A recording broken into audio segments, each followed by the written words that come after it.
Hi everyone, and welcome for coming to join me today again for our hot topics. I'm just shuffling things around on my computer screen so I can see you all.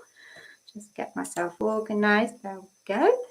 So I hope you are all feeling very well this month, and thank you for joining me for our second live stream for Hot Topics. And please say hello in the chat. Say hi so I know who's here. I can see I've got people here, but I don't know who you are.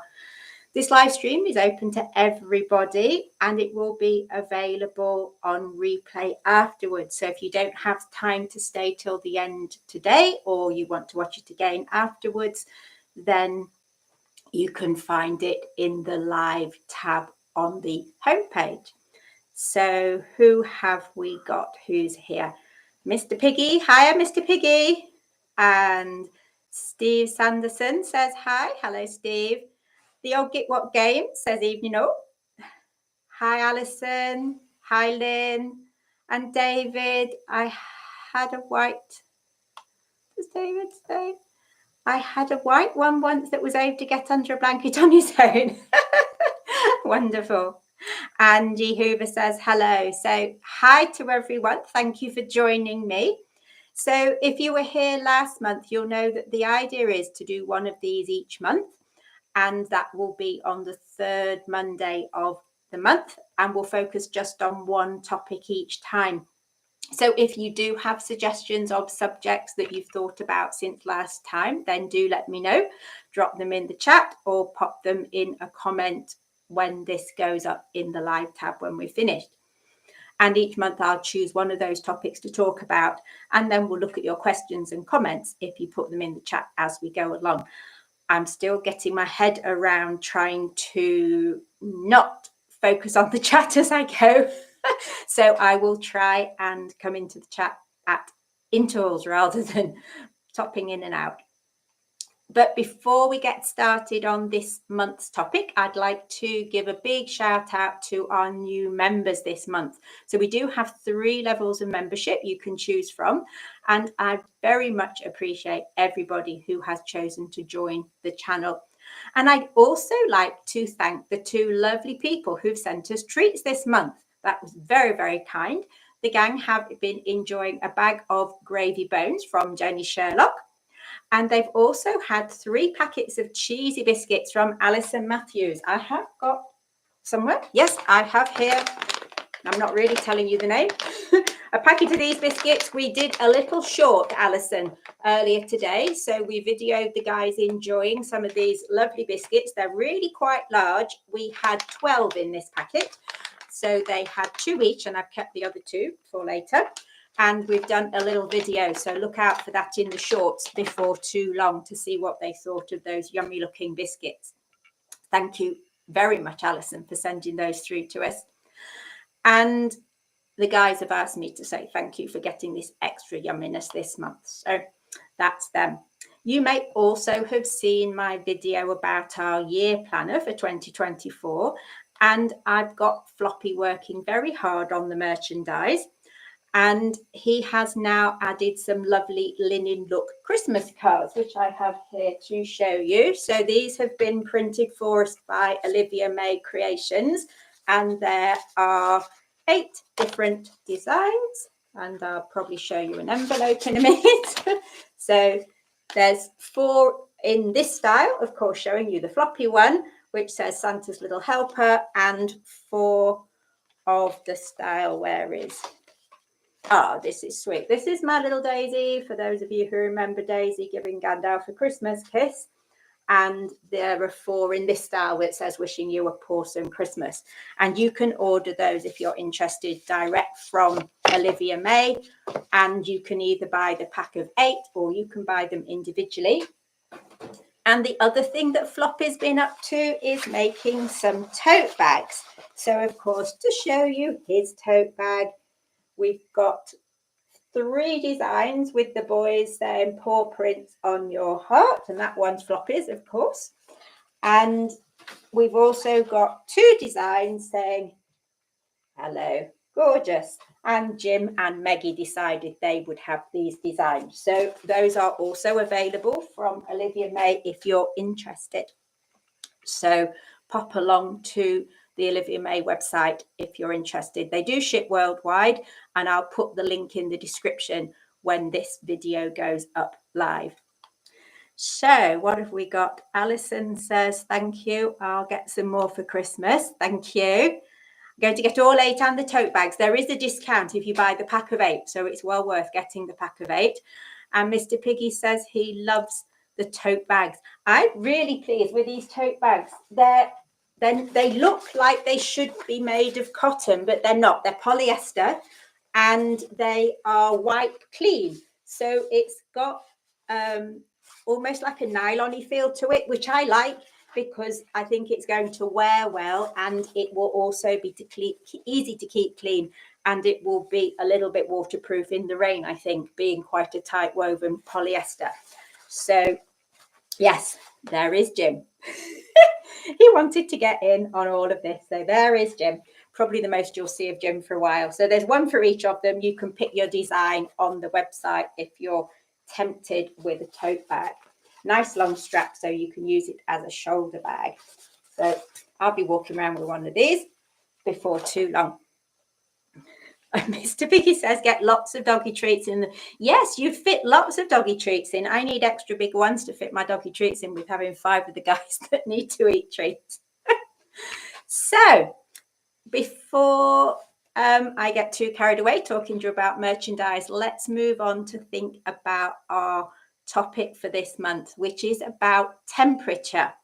So I know we've got people who are all over the world. When I look at my statistics on YouTube, I can see that we have a lot of viewers who are going into the warmer months, as well as viewers who are going into the colder months. So my plan is to talk about temperature from both perspectives, talking about hounds when it's hot and hounds when it's cold. So let's get going. I've got a few bits and pieces behind me to act as props, but not too many. Some of them have all been put away for the winter, so I haven't found those yet. So starting with some basic facts. Why is heat or cold an issue for a greyhound at all? The main thing that we need to remember is that a dog's body temperature has a range it needs to stay within, same as ours does, for them to be healthy. And that is a little bit warmer than a human. So for a dog, they need to be between 38.3 and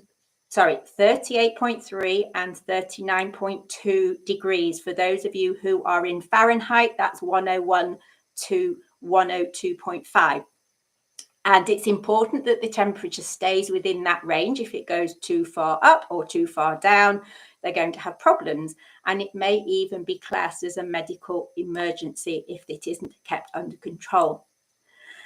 For most breeds of dogs, they are very good at maintaining their temperature, but greyhounds have a number of issues that bring all together to conspire into making them struggle with their temperature control.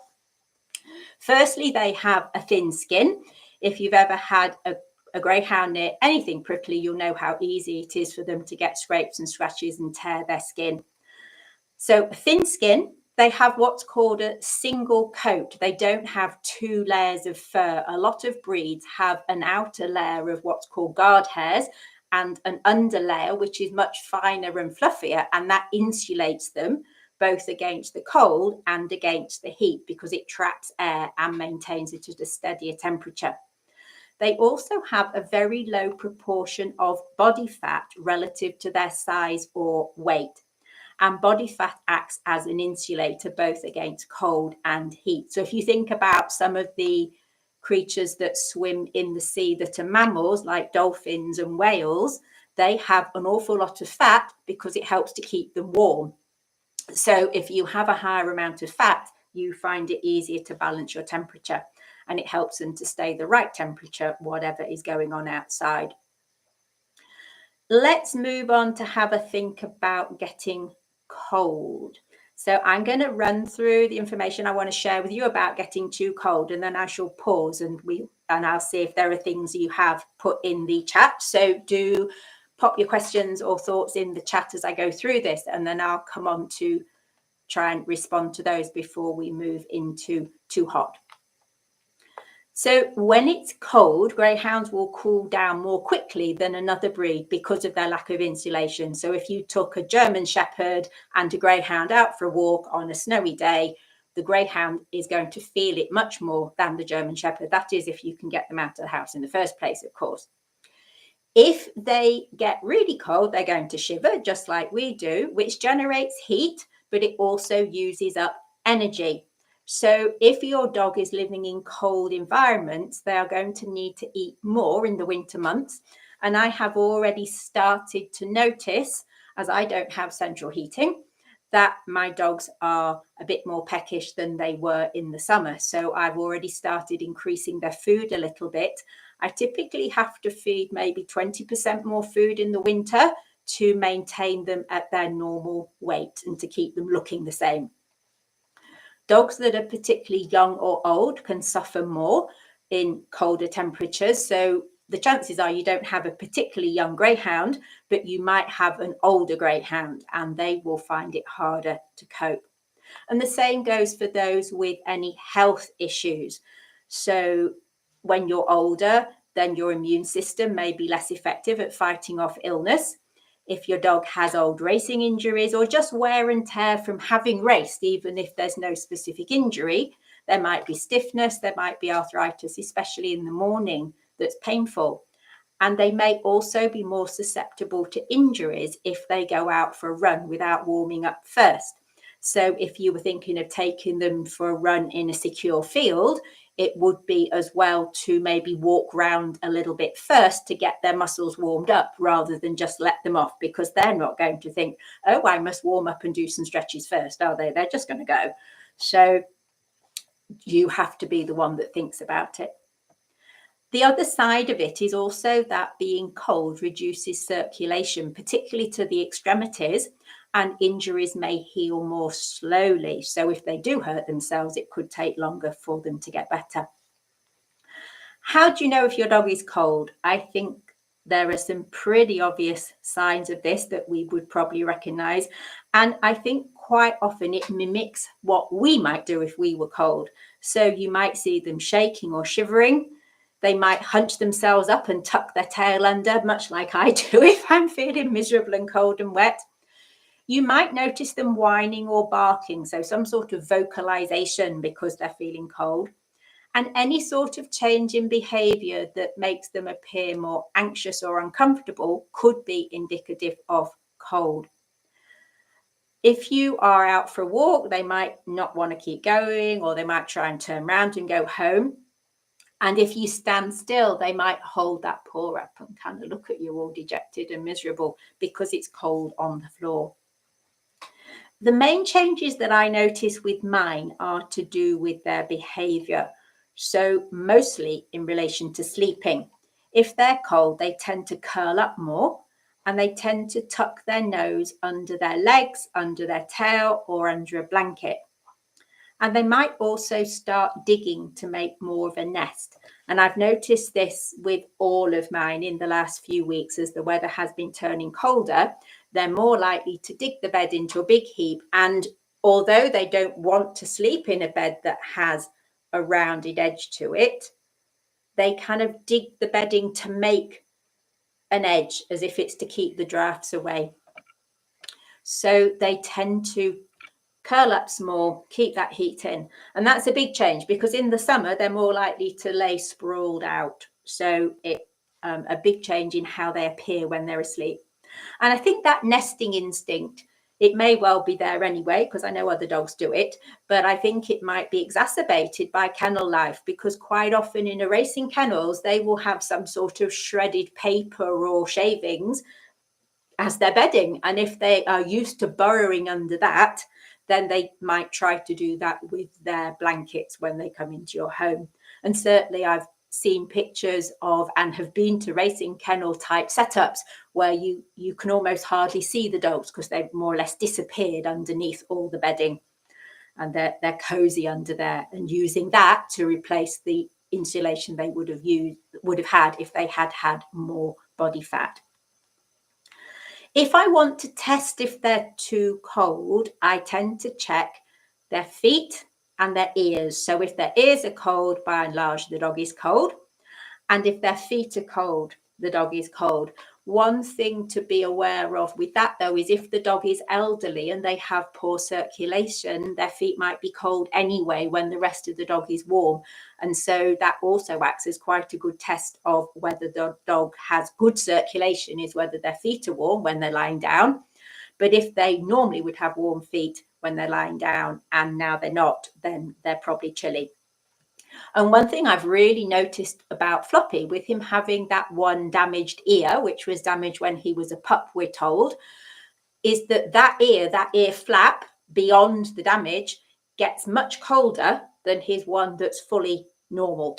So he has obviously had damage to the blood supply to that ear that has affected the blood flow around that ear, and it doesn't stay warm in the way that his other ear does. I often find myself cupping that ear to warm it up, and I can see that in the winter he might need to wear a snood to keep his ears warm. So what might we do to keep them warm? It's generally suggested that if it's under 15 degrees, they need a coat. Now at the moment, my house is about 12 degrees, so they are wearing coats at night, but they're not wearing coats during the day, except Gandalf, who's very achy at the moment. He keeps getting cramp, which I'm putting down to him being too cold. So he's been wearing a coat a lot more. And so you might want to also take into account their age. And if you're going out for a walk, how active are you going to be? So on a walk, I'm going to put a coat on Gandalf if it's kind of 12, 14 degrees, because he's not going to be doing a lot. We're just going to go around the block, and I'm going to be hoping that he doesn't see anything exciting and leap around, because then he's going to have aches and pains later. But I probably wouldn't put a coat on Floppy because he has quite thick fur of his own, and our walk is more active, and he is still getting to the point where he might start panting on a walk, even though it's only about 14 degrees out. So we do have to take into account the age of the dog and the nature of the walk, and if they have any aches and pains. And also, is it raining? Is it windy? Is it humid? Humidity makes a big difference. And of course, in the winter, humidity, as in dampness in the air, can make it feel much colder than if it's a dry day. And we had some days recently where it felt really chilly and there was a lot of moisture in the air, but today it's been much milder and the air is drier and it seems much warmer by comparison. So what are the options? The thinnest option you might choose would be a cotton t-shirt, and you could just put one of your own t-shirts on them if you want to. The next level would be a fleece or a knitted jumper, which will be warm, which would be ideal for a day without wind or to wear in the house, but it's not going to keep the wind off. I know myself, if I go out with just a fleece, the wind cuts straight through it.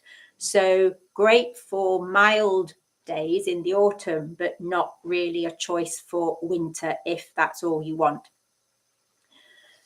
When it comes to proper outdoor coats, you normally end up with a layer that's maybe fleece or quilt plus a windproof layer on the outside of that.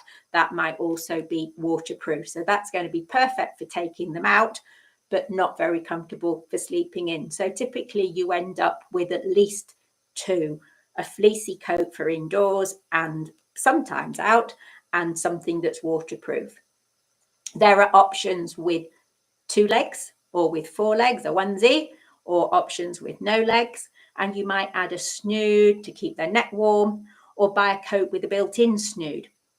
And for walks on cold pavements, you might also want to add boots.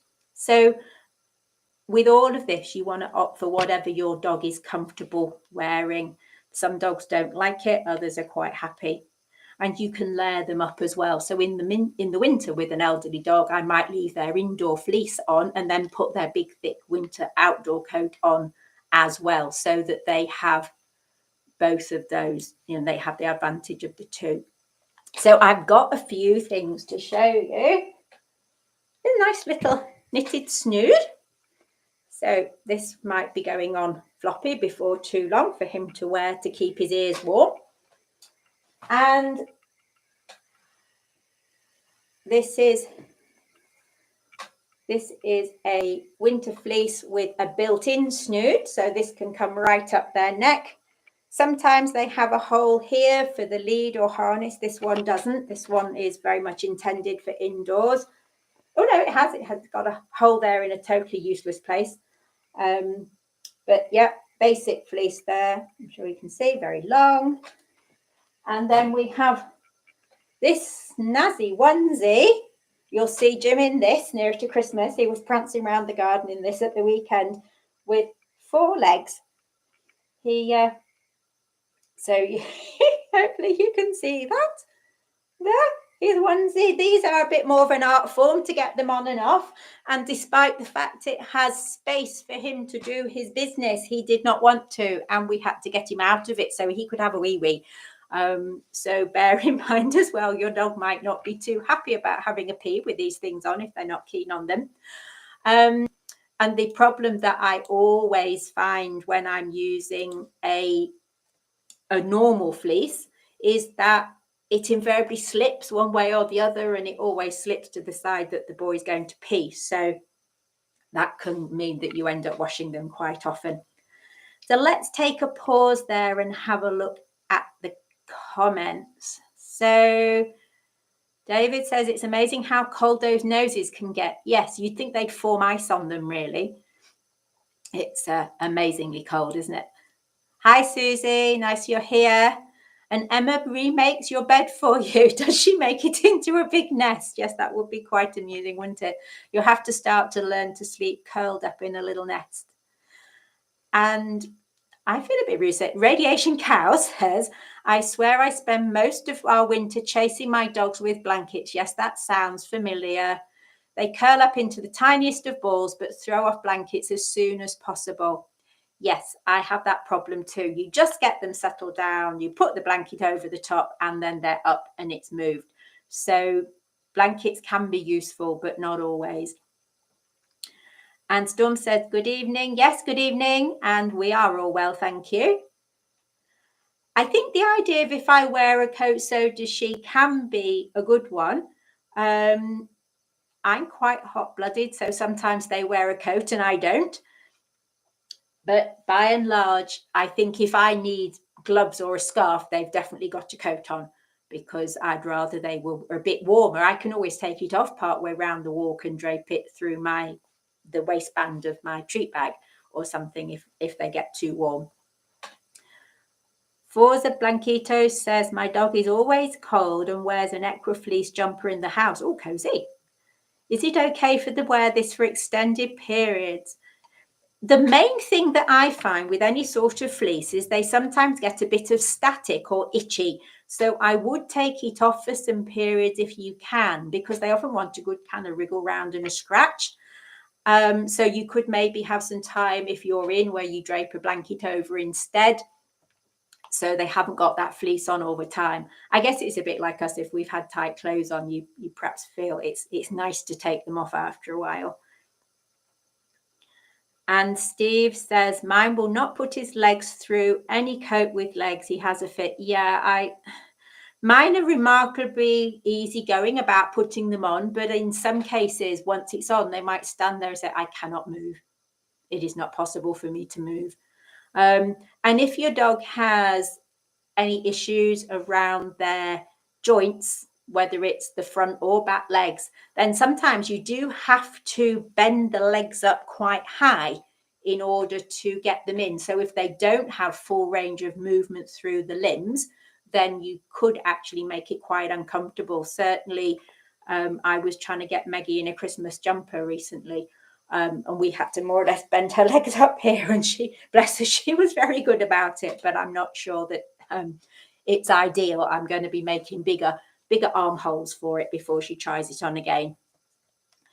Alison says, where did I get these from? There are loads online. The main thing you need to look for is that it is shaped for a greyhound. I rarely buy anything from anywhere that's not specifically selling them to be for a greyhound, because they're such a different shape. I know one thing that's become very popular at the moment, I probably get shot down for saying this, if you go on Facebook, everyone's buying these quilted like puffer jackets from Aldi, and I look at them and think they're so cute, but they're totally not greyhound shaped. You really need them to be cut so they are deep at the side of the chest and then higher up for the waist. Or if it's longer at the back, they're just going to pee on it. And if it's short at the front, then their chest is not protected from the wind. So I don't buy anything that isn't greyhound shaped. So your average pet shop is not usually very useful, but there are people out there who are selling ones that are designed specifically for greyhounds. And if you are near any rescue, as Lynn says, if you're near Solihull Daybreaks has some fleeces, most greyhound charities have things for sale, and typically they will have for sale all the sorts of things that you might need for your greyhound. So you could contact the nearest greyhound homing kennels and ask them if they have fleeces or winter coats or whatever. They might have some available online. I think Barley Greyhound Sanctuary has some online at the moment. I think they've recently opened an online shop. And you might also find, if the charity is organising a walk for greyhounds or other sight hounds, they might take some merchandise to that walk. So it's well worth getting in touch with your local homing charity if you're not sure what to get, because it's a good idea to go and try these things on rather than measure and try and see if it works, especially if they're going to say it's made to measure, or if they're going to say, oh, it's got hairs on it, we can't take it back, because it's kind of hard to try it on and not get hairs on it. So Steve says, I tie my boy's fleece in a knot on his back when he's weeing. Yes, I flip Gandalf's over so it's nowhere near his bottom. He's really good. He's really good at pooing on it. And I don't know how he manages it, but he does. So as soon as I think he's going to do his business, I have to flip the back end up and over to his higher up his back to stop him messing all over it, because that's really not nice to deal with that. And Aurora Violet Light says, hi, hello. Only just got back in from work, so playing in the background. Great, thank you. And Alison says, thank you. Okay, so let's move on to think about more extreme cold. So far I've been talking about cold as in just it's chilly, we need to wrap up. But what if they have prolonged exposure to cold? And that can result in frostbite, and it can result in hypothermia, where the body temperature drops to a dangerous point. You might not think that you're going to go somewhere where that could happen, but bear in mind that if you're wet, then you get colder. So if you were going out for a walk and it rained, or you went somewhere and they got wet and muddy, God forbid, a greyhound walking in mud, then they could end up getting much colder than you think they are, especially on their legs. So be careful there. And of course, their ears, especially Floppy's ear. So when they're cold, the blood flow to the extremities is reduced. So ears, nose, feet, tail are more at risk because the blood is all around the middle of them to protect the organs. And you get this with any breed. I think a little bit less with greyhounds than breeds with much furrier feet, but snow and ice can stick between the pads. It does ball up in the middle of the pad, and even breeds with small fur can get that stuck if you're walking in actual snow. Excuse me. So that can be uncomfortable, and it also increases the risk of frostbite, a bit like if you went and put your hand on a block of ice for a period of time. That's not going to be great news. So if you're walking along and they whine or lift their paws, it could be a sign that the paws are too cold. One thing I've noticed with mine is that if their paws are uncomfortable in some way, they sometimes just walk more slowly or even grind to a halt. So if that were to happen, I would always check the feet and see there's nothing stuck, because if there's something stuck between their toes, it's just not possible to walk. Let's face it, is it? You have to wait for the human to fix it for you. So frostbite is more likely to affect the tips of their ears, their tail, their toes, and it can take several days to develop. So just because you had a walk in the snow on Monday and you thought it was fine, still be vigilant for the next few days. You're looking out for pale, cold skin that might be painful to the touch, which is due to the lack of blood flow, but they might develop redness or swelling, and the skin can even turn black in extreme cases. I think with your typical greyhound, that's not so likely to happen, but it's important to be aware of the possible symptoms that you might see. So if you've been out for a walk in the snow and they're really cold around their feet, what you want to do is put something lukewarm on it. So tepid water or a warm towel. You don't want to use something hot like a hairdryer or a radiator or hot towels or hot water, because this could even cause burns or blistering. And you might want to get in touch with the vet to make sure that there's nothing extra required. But it can, even though frostbite is not life-threatening, it can lead to hypothermia, which can be quite severe. And this is when the dog's body temperature drops to really low levels, usually after being out in freezing temperature and perhaps having wet fur in cold, wet and windy weather. And these things are possible. You know, with every will in the world, greyhounds are maybe not that keen on doing these things. But what if they fell in a pond, for example? It could happen. And of course, they're going to shiver, but when you get dangerously cold, the shivering actually stops. You might want to check for pale lips, pale gums, low energy, and a loss of coordination. And this is a medical emergency. So anything like this, you need to go to the vet. So if the shivering goes on and then it stops, but they don't feel warmer, if there seems to be muscle stiffness or difficulty walking, that paleness in the gums changes, so the breathing is slower, more shallow, or even passing out, definitely contact the vet straight away. And most importantly, starting to warm them up with warm but not hot things whilst you're getting expert advice. So that brings me to the end of being too cold. Have we got any other questions come through? Mr. Piggy says floppy mugs yet? Yeah, that's a good idea. We might go for some floppy mugs. Do you fancy floppy mugs?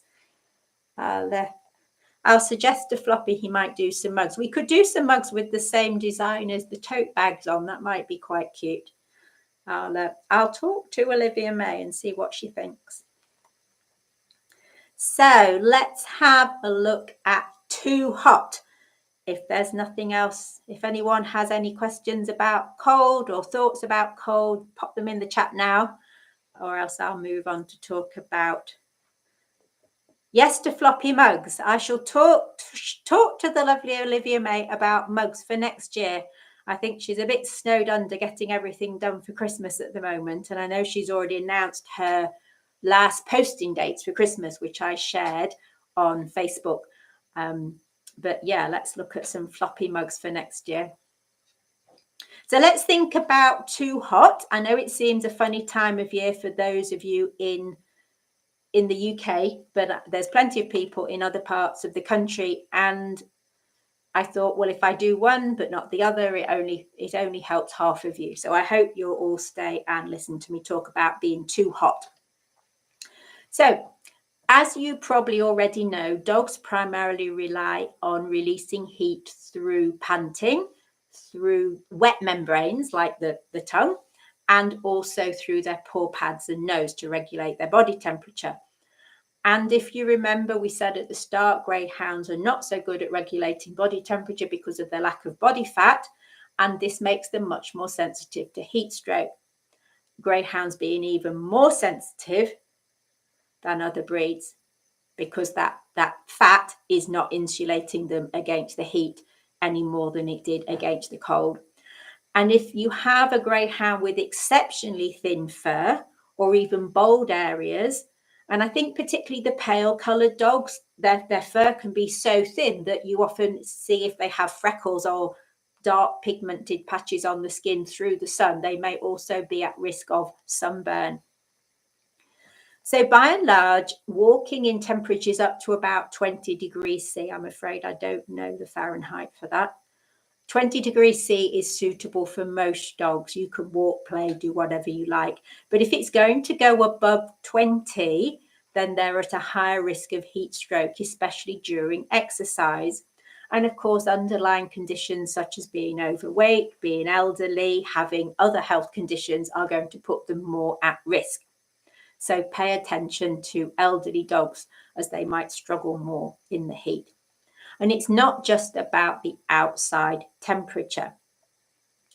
We should all, I think, know that a hot car is very dangerous for dogs. So just 22 degrees Celsius outside could end up by being 47 degrees inside the car within minutes. So it might seem fine, oh, I'll leave them in the car while I pop in and pay for the petrol. But if you get stuck in a queue, someone's car's not working, they're trying to decide what chocolate bar to buy, before you know it, your dog's struggling. Also think about the humidity as well as the temperature. This is a big one for me because I really struggle when it's warm and humid. I've been abroad to places that were very hot and dry and found it absolutely fine. Typical British summer where it's frequently humid along with the heat, such, whatever heat we get, I really, really struggle. So high humidity restricts the evaporation of water. So if your dog is primarily cooling down because water is evaporating from mucous membranes, i.e. their tongue, then it's harder for them to cool down. And if you exercise your dog in temperatures over 20 degrees C, which I've now got here is 68 degrees Fahrenheit for those who are in F, this can result in them overheating and becoming dehydrated. So what precautions should you take? It's always a good idea to carry a bottle of water and a bowl so you could offer them a drink. I think it makes sense that you should walk early and late and in the shade. And although I say that, I saw so many people this summer just gone out walking their dogs, middle of the day, full sunshine on black pavements. And you think, why are you here? Scary. If you put your hand on the pavement and it's made of tarmac and it's black, and then you try on a bit of pavement that's made of slabs that are paler, you can feel the difference in temperature between the black surface and the paler surface. It can be quite significant. So I would always try and walk on grass or soil or take a route that doesn't take you over black tarmac compared with walking on that sort of path, because you really can feel the difference in the heat that's retained in that surface and the heat that's reflected back. And of course, greyhounds with less body fat don't have as much fat in their paw pads either, so they don't have the insulation there that another breed might have. So if you can't comfortably put your hand on the back of the surface for a few seconds, it's too hot to walk on. So if you do have to take them out, if you don't have a garden, if you've got to take them for a toilet walk, keep it short, keep it shady. And if you don't have to walk, then just don't go, do something else instead. I think it's a big fallacy now. We kind of have in our heads, thou shalt walk thy dogs twice daily. Don't have to walk them twice daily. You've got to do something or they're going to be bored silly climbing the walls, trashing the sofa, but they don't have to go for a walk. So be creative, do something else that they can do at home in the shade or next to a fan in the house. You don't have to take them out. So before I move on, let's just do this bit and then I'll come to the comments. So my next bit was I wanted to talk about cooling coats, pros and cons. People, excuse me, I just need a swig of my slightly cold tea. Cooling coats are very popular. And I wonder if this is because it's something that you can be asked to buy. It's something that money can be made from. So people are keen to sell them. Doesn't mean they're necessarily the best thing to use. A cooling coat acts as a source of liquid that will evaporate. When liquid evaporates, the net result is the thing it evaporates from gets colder because it takes the heat away. So if you have a cooling coat, it needs to be wet. And if it dries out, it will actually act as insulation instead and potentially make them hotter than they would have been if they hadn't had the coat on at all. And I think that's a really important point to make, because I did once meet a lady at a greyhound event who was walking around with her dog wearing a very beautiful, probably quite expensive cooling coat, bone dry, because she was under the impression that just putting the coat on cooled the dog down. It's not true. The coat has to be wet, and it's the evaporation of the water that cools the dog down. So somewhere in my heap here, I've got not a coat. I can't find my cooling coats. I use them so frequently. I've got a little cooling bandana. And I don't personally tend to use cooling coats very much, but this is quite handy. So this fabric is quite dry and stiff most of the time, but you stick it in a bowl of water and it becomes pliable and soft, and it just goes round like a little scarf round their neck. And I found that can be quite useful. And this I found, if I put this on in the summer, it's the same fabric as a lot of cooling coats. It will be, when it's wet, it goes a darker blue like the edge. And when it's dry, it's this paler blue. And I found that within half an hour of walk, it was nearly dry. So I think you also have to be aware that you can't just put them on and the dog will be fine for the afternoon. You need to keep an eye on it. You might need to tip more water on it, because it's only really beneficial if it stays wet.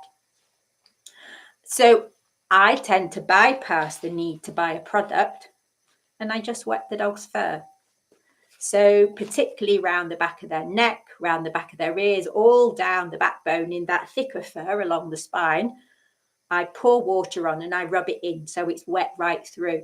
They're kind of waterproof, so if you just pour it on, a lot of it will come off and it won't be wet through to the skin. So I actually pour it on and rub it in so they are properly wet. And if I do that at the start of the walk, then if I get back before the dog is dry, then I feel that's about a reasonable length of time. Or else, if I was going out for longer, I would take more water to pour on the dog to cool them off, because putting the water on the fur acts like the cooling coat, or a bit like when we sweat, the water is coming out onto the skin and then it evaporates, and it's that cools you down. I also find that if I wet the fur, it's very easy for me to tell that it's dry again. Whereas with a cooling coat, not all of them change colour in the way that this little bandana does. And it would perhaps be easy to think, oh, well, the dog's in the back of the car, they've got a cooling coat on, they'll be fine. 2 hours later into your journey, the coat is dry and it's actually making them hotter. So what have we got here? 40 degrees, gosh, I call that hot. Mr. Piggy says, why is it I find my boots are no longer waterproof when it's absolutely pouring down? That's because when it's not raining, there's no water to go on your boots for you to find out they leak. Mine are exactly the same. So I think I probably got some boots from the same shop as you. Mr. Piggy also says, can your hound adapt to a cold or a hot climate? I think they can to some extent, but from some of the things I've read anecdotally, I get the feeling that dogs that have grown up in a colder or warmer climate are more suited to that environment. So whether there's something about not the nature, but the nurture part of it, the growing up, what they know about genetics, I apologize here, Mr. Piggy, if I get too technical. When it comes to genetics, you have a pool of genes that you're born with, but the expression of those genes is affected by the environment you're in. So an example of this comes to the personality of a dog, or the tendencies to behave in a certain way that the dog has. Now, if they are in, say, a stressful environment when they're younger, they know that some genes are expressed more, others are expressed less. And as an adult, they have a different neurochemistry in the brain as a result of those early experiences. So if that can happen with temperament, which is something you can't pin down genetically, I think it's more than reasonable to suggest that it could also apply with heat. So if you grew up in a hot environment, the chances are the different expression of genes caused by that environment can modify your genotype expression such that you cope better with being hot. And I've seen things anecdotally online where people have commented about, say, dogs from Ireland going over to the States and maybe struggling with the hot temperatures. And dogs are unlikely to come this way.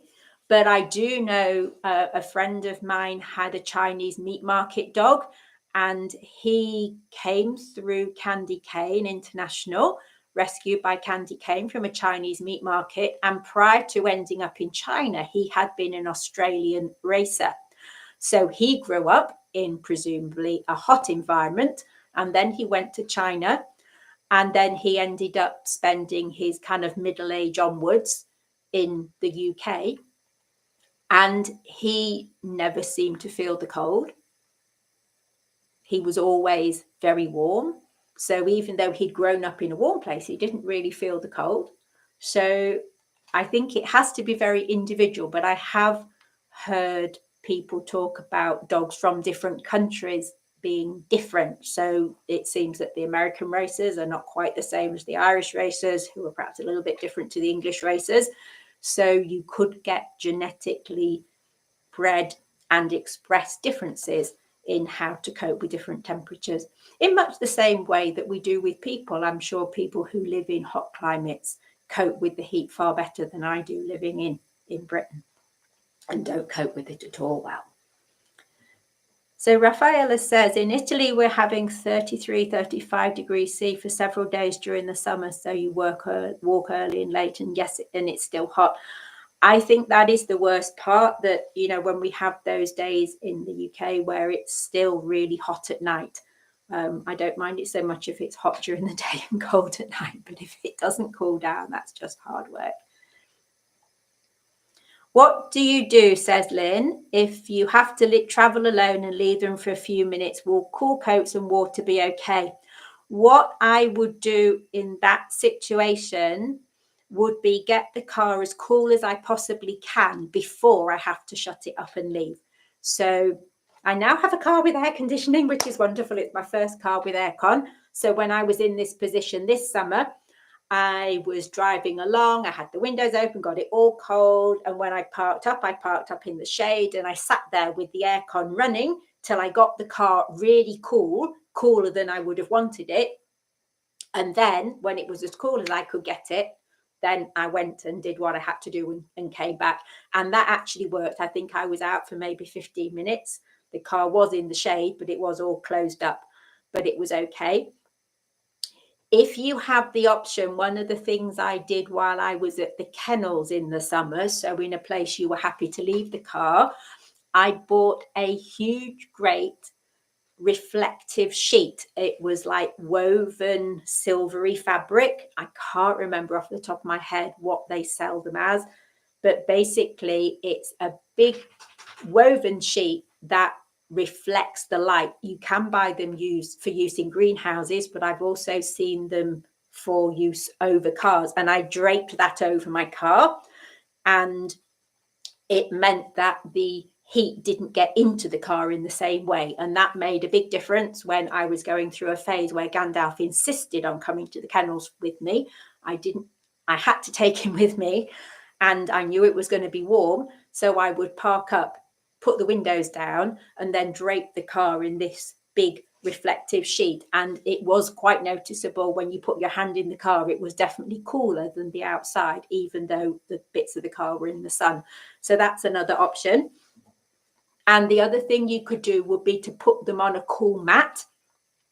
The problem with a cool coat is, in the car, if they lean on stuff, you just end up with a really wet car. But a cool mat that's been freshly put out is cool for them to sit on. So you could put them on one of those while you have to pop and do what you need to do. Steve says, mine is black and white and you can feel the difference. Yes, that's kind of weird, isn't it? You feel the black fur hot and the white bits cooler as it reflects the sun. Yes, I think that really gives you a good example of how they can differ. And I've noticed my black boys are much less tolerant to sunbathing, whereas Meggie, who's brindle, loves to go and lay in the heat. And you can feel the difference. She doesn't feel as hot as quickly as the boys do because of her coat colour, I guess. So that's quite an interesting point. Yehuba says, I heard that you should only wet the legs and not the body because it causes blood clots if they are dehydrated. I don't know about it causing blood clots. I couldn't comment on that specifically, but and we're going to get on to cooling them down if they have overheated, but one of the recommended options is to stand them in cool water, sort of up to the elbows. So that would apply to that, but you do want to cool the whole body if you can.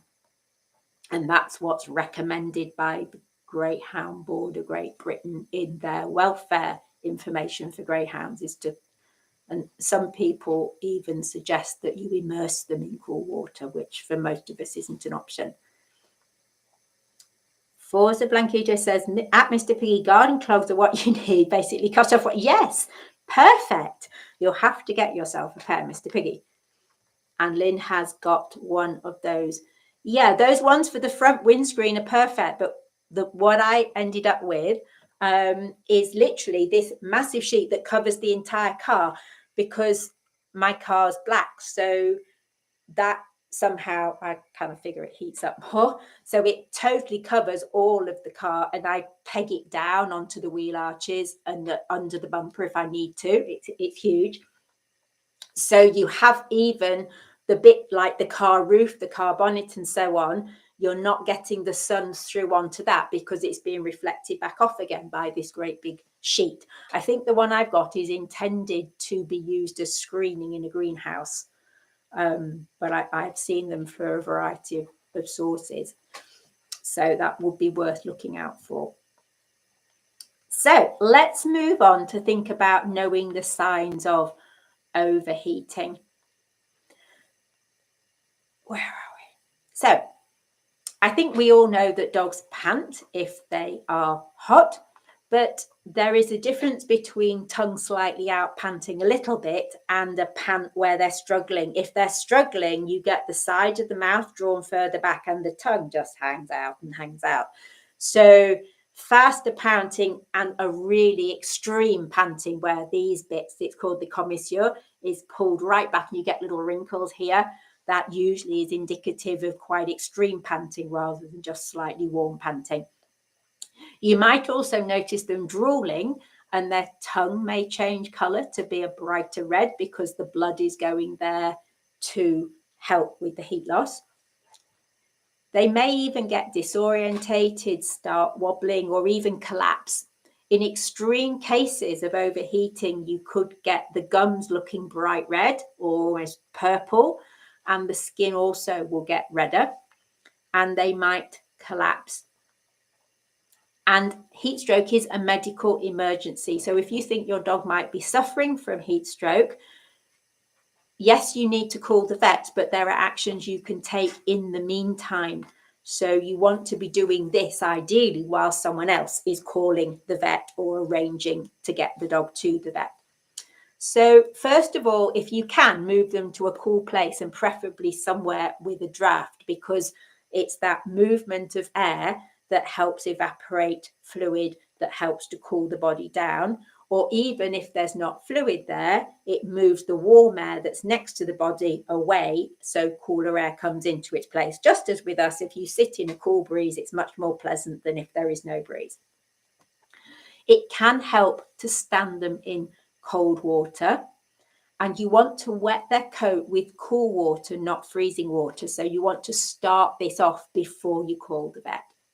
If you have the means to stand them in cool water, that's perfect. But if you haven't, you just want to apply water, maybe with a sponge, with a tissue, with a screwed up t-shirt, whatever you've got, or even just pouring it from a bottle. But what they suggest is that you focus on wetting the belly and the chest. So pouring from a bottle is not always ideal. You might need to pour it into your hand and then slap it underneath or around the tummy, because this is where the organs are.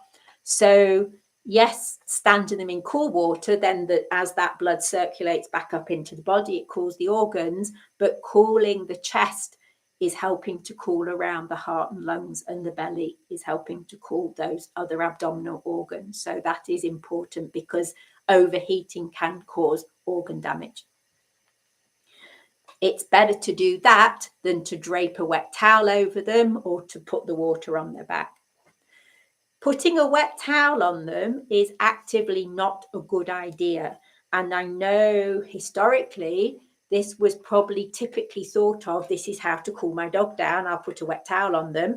But in actual fact, that is going to limit the evaporation, and it's going to restrict the exchange of heat from the body of the dog to the air around it. So it's better not to put a wet towel on the dog. But if they have collapsed, you could roll them over so they're laying on a wet towel, because then the evaporation and heat exchange can go on from the top part of the body, and they're taking in that coolness beneath them.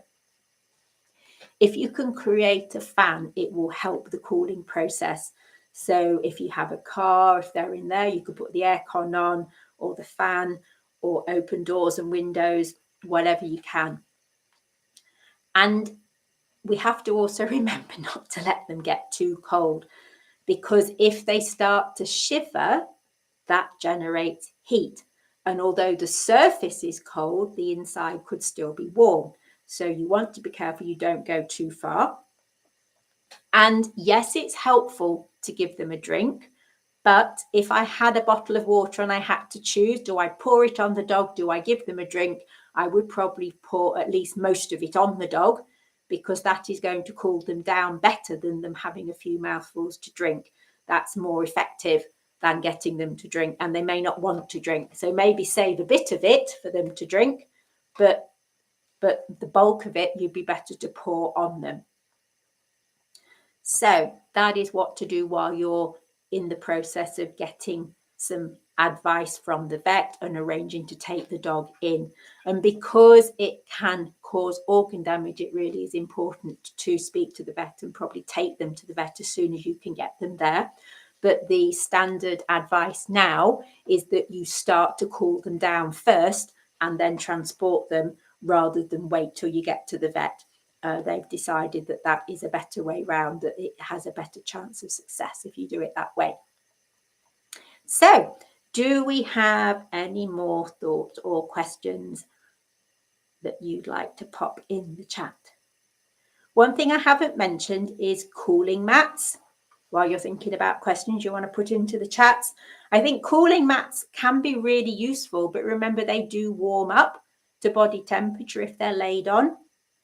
So in the summer, I found it quite helpful with Floppy. I had to pop him in his crate after his walk, because he couldn't be trusted not in the crate while I took the others out.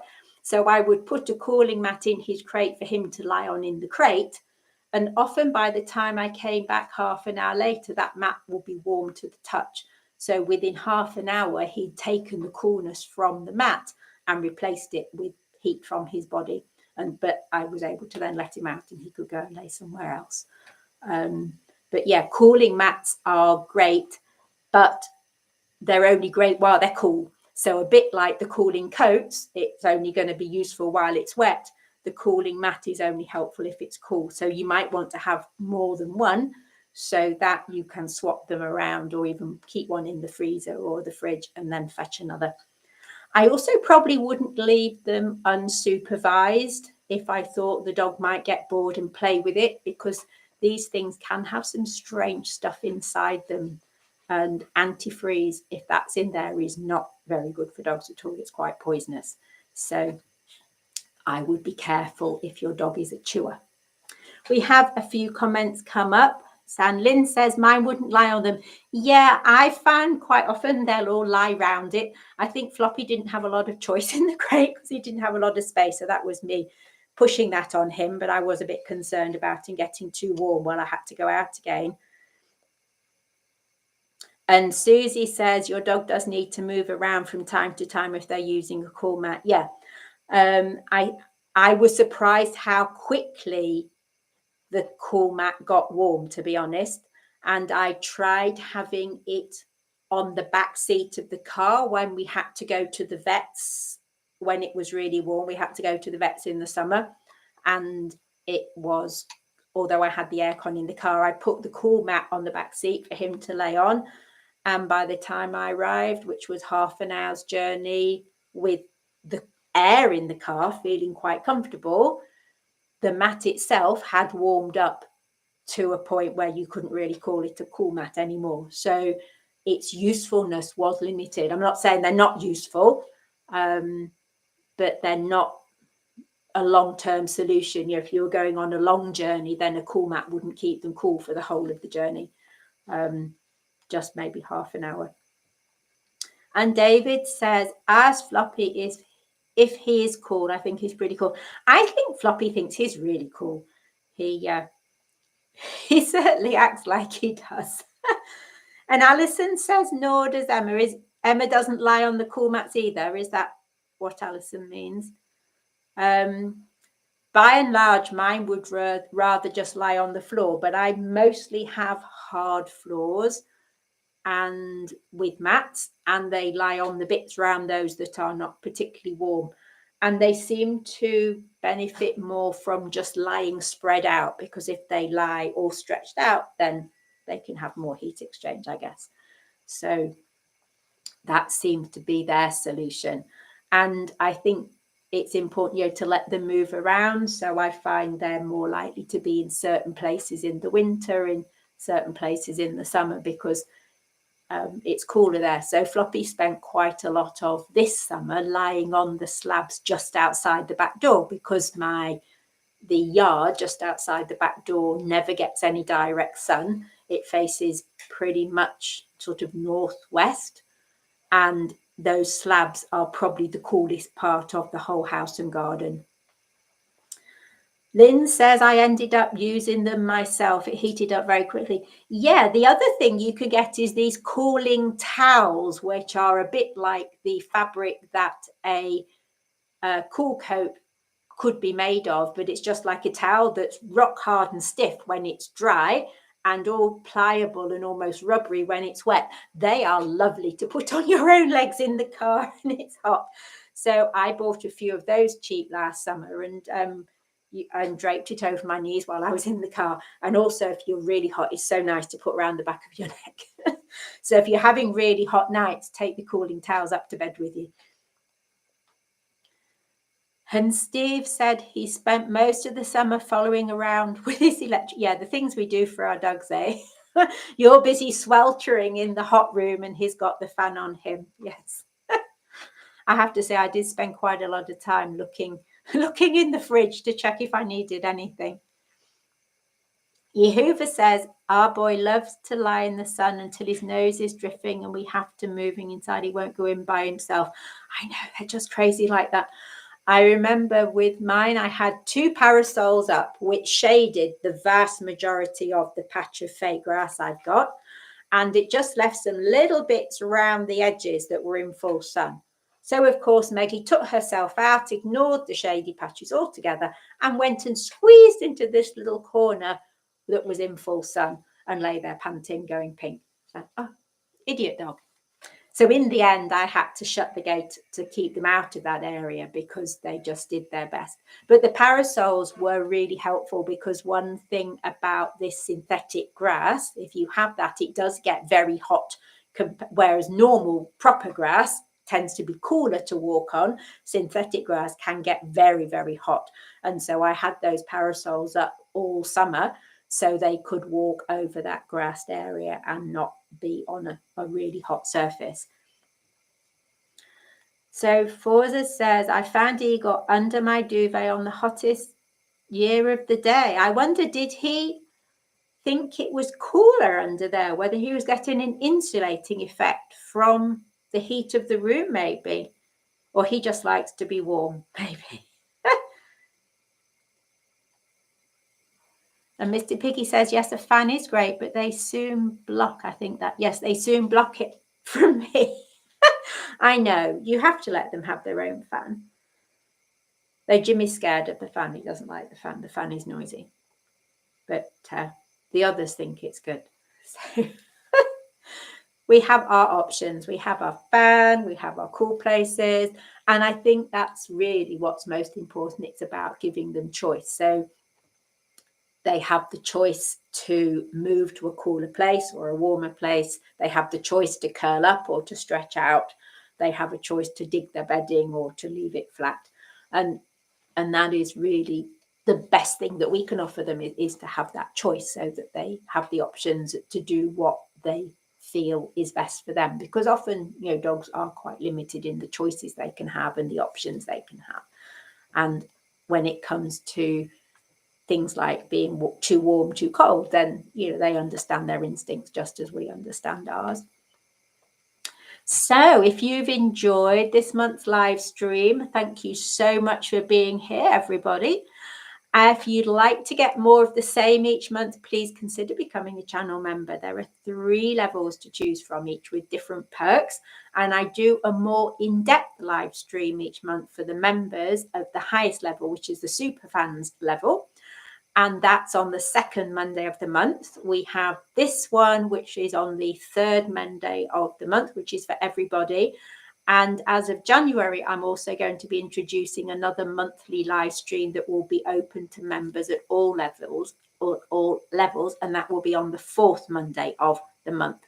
So do click the description to find out more if you're interested, and I'll put the link in there. And we'll be back on the 3rd Monday in December, and that is Monday the 18th. And as it's very close to Christmas, I thought that next time I would talk about things relating to Christmas, so issues that could be relevant to your greyhounds at Christmas. So that's what I'm planning as our subject for this talk next month. So I hope you'll join me on the 18th of December to talk about Christmas. And it just pays for me to say thank you again for being here with us this evening. I hope you've enjoyed it. Please pop your comments in the comments on the live stream, actually in the live stream thread, as well as on here. I don't know why, but I can't figure out, but the comments that you put up during the chat don't appear on the video. So if there's anything you want to put related to the live stream in the comments, actually in the video itself, then do that from the live stream tab afterwards when it's gone up. So thank you again. And if you have any thoughts on subjects for the new year, I have been collating the subjects you've given me already, but if other things have occurred to you, things you hadn't thought that you wanted me to include, but now you do want me to include, then please pop those up and I will add them to my list, and we'll have a think about what we can do for January and onwards. So it's been lovely to be here again. Thank you so much for joining me, and I'll be back again next month. Bye for now.